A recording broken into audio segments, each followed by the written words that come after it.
Здравейте, овощари и градинари! А и вие търговци на пресни плодове и зеленчуци. Пазарът иска качество. Това го знаем.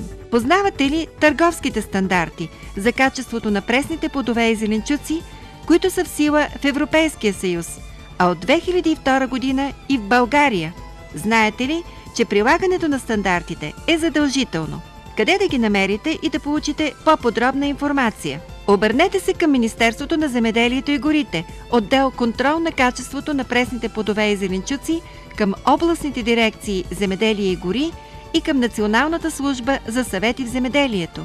Ние мислим модерно и трябва да спазваме стандартите, защото знаем колко е важно.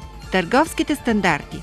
Да ги потърсим още днес. Те улесняват търговията и защитават потребителите, а ние държим на доброто си име.